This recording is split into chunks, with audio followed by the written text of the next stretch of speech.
Sidang jemaat yang diberkati oleh Tuhan, bertemu kembali dalam renungan harian pada hari ini. Saya percaya kita semua diberkati oleh Tuhan dan kita masih tetap semangat dalam mengikuti setiap renungan setiap hari. Dan saat ini kita mau memuji Tuhan, kita katakan kepada Tuhan, dalam Yesus kita bersaudara. Dalam Yesus kita bersaudara. Dalam Yesus kita bersaudara. Dalam Yesus kita bersaudara, sekarang dan selamanya. Dalam Yesus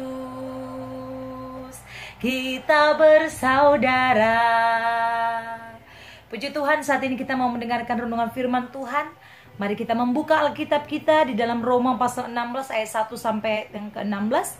Saya akan membacakan bagi kita semua.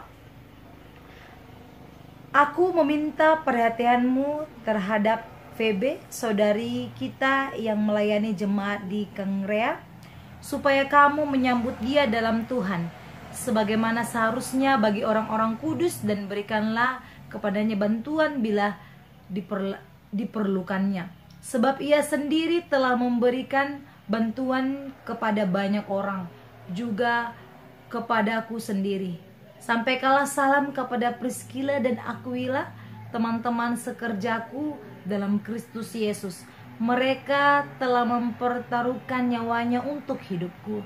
Kepada mereka bukan aku saja yang berterima kasih, tetapi juga semua jemaat bukan Yahudi. Salam juga kepada jemaat di rumah mereka. Salam kepada Epenetus, saudara yang kukasihi, yang adalah buah pertama dari daerah Asia untuk Kristus. Salam kepada Maria yang telah bekerja keras untuk kamu. Salam kepada Andronikus dan Yunias, saudara-saudaraku sebangsa yang pernah dipenjarakan bersama-sama dengan aku, yaitu orang-orang yang terpandang di antara para rasul dan yang telah menjadi Kristen sebelum aku. Salam kepada Ampliatus yang kukasihi dalam Tuhan. Salam kepada Urbanus, teman sekerja kami dalam Kristus. Dan salam kepada Stakis yang kukasihi. Salam kepada Apeles yang telah tahan uji dalam Kristus. Salam kepada mereka yang termasuk isi rumah Aristobulus. Salam kepada Herodiu, temanku sebangsa. Salam kepada mereka yang termasuk isi rumah Narkisus yang ada dalam Tuhan. Salam kepada Trifena dan Trifosa yang bekerja membanting tulang dalam pelayanan Tuhan. Salam kepada Persis yang kukasihi yang telah bekerja membanting tulang dalam pelayanan Tuhan.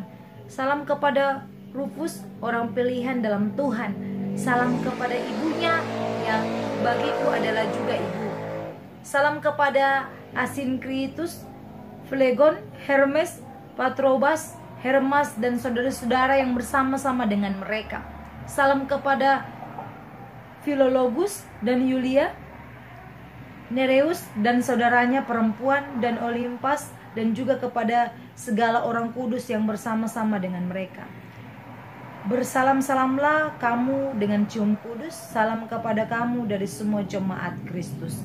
Puji Tuhan, jemaat yang diberkati oleh Tuhan, pada kesempatan ini saya mau membagikan tema bagi kita semua, yaitu rekan-rekan sejawat Paulus. Sekali lagi, tema kita adalah rekan-rekan sejawat Paulus.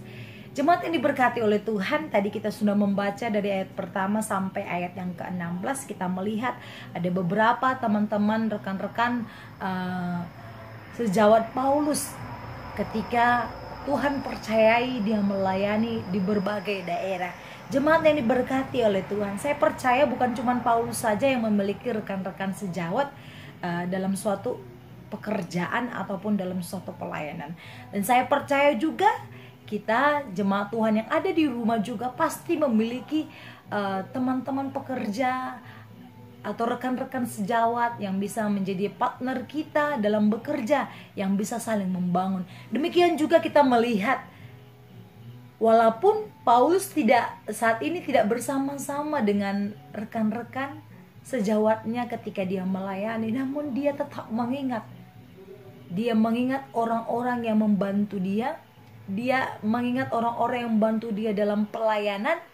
Dia mengingat orang-orang yang telah mengasihi dia.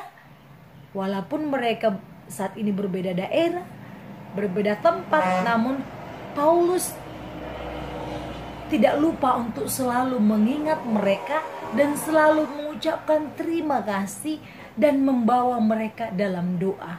Ini suatu hal yang luar biasa yang boleh kita lihat dari Paulus. Kita bisa belajar dari dia bahwa kita tidak boleh lupa akan setiap apa yang sudah diperbuat orang kepada kita, yang sudah membantu kita, yang sudah menolong kita, walaupun kecil ataupun besar. Tetap diingat, walaupun kita tidak bisa memberi yang besar kepada mereka, tapi minimal kita mengingatnya, minimal kita mengucapkan terima kasih. Itu sudah lebih daripada cukup. Jemaat yang diberkati oleh Tuhan, kita melihat di sini ada beberapa rekan-rekan sejawat Paulus ketika dia melayani di berbagai daerah. Kita melihat hal-hal positif yang disampaikan oleh Paulus tentang rekan-rekan sejawatnya, tentang teman-temannya dalam melayani. Dikatakan ada salah satunya ada Febe, kemudian di sini ada Aquila, teman sekerjaku dalam Kristus. Artinya ketika dia mengingat teman-teman sejawatnya atau teman-teman sepekerjanya ketika melayani, yang diucapkan dia adalah hal-hal yang positif, hal-hal yang di dalam Tuhan, hal-hal yang di dalam Kristus. Tidak ada kata-kata negatif atau hal-hal yang menyinggung kesalahan atau perbuatan rekan sejawatnya, tapi dia selalu mengingat hal yang baik. Dia mengucapkan bahwa semua rekan sejawatnya itu adalah orang-orang yang baik, orang-orang yang sungguh mengasihi dia. Dan saya percaya mungkin dalam setiap perjalanan Paulus bersama dengan rekan-rekan sejawat, saya percaya pasti akan ada masalah. Saya percaya pasti ada persoalan, pasti ada salah paham, pasti ada perbedaan pendapat, pasti ada kesulitan yang mereka hadapin. Namun kita melihat di sini Paulus tidak satu kata pun mengucapkan hal yang negatif tentang teman-teman sejawatnya. Dia selalu mengatakan rekan sekerja di dalam Kristus. Oleh karena itu jemaat yang diberkati oleh Tuhan, kita boleh belajar dari Rasul Paulus. Kita boleh belajar bahwa rekan sejawat kita walaupun mungkin kadang menyakiti kita, tapi ada hal positif yang boleh kita ambil dari dia. Kita tetap mengingatnya bahwa dia adalah orang yang baik, bahwa dia adalah pernah menolong kita. Oleh karena itu jemaat yang diberkati oleh Tuhan, mari jikalau kita memiliki teman rekan-rekan bekerja, rekan-rekan sejawat kita dalam pekerjaan, mari kita ikuti seperti Rasul Paulus, tetap berterima kasih kepada setiap orang yang sudah menolong kita walaupun saat ini kita tidak bersama dengan dia. Oleh karena itu jemaat yang diberkati oleh Tuhan, demikian firman Tuhan pada hari ini. Saya percaya kita diberkati oleh Tuhan. Mari kita berdoa. Terima kasih Bapa yang baik, Bapa dalam surga, kami sudah selesai mendengarkan firman Tuhan. Kami rindu Tuhan meteraikan firman-Mu dan ajar kami melakukannya di dalam kehidupan kami sehari-hari. Terima kasih Tuhan. Dalam nama Yesus kami sudah berdoa. Haleluya. Amin. Shalom, Tuhan Yesus memberkati.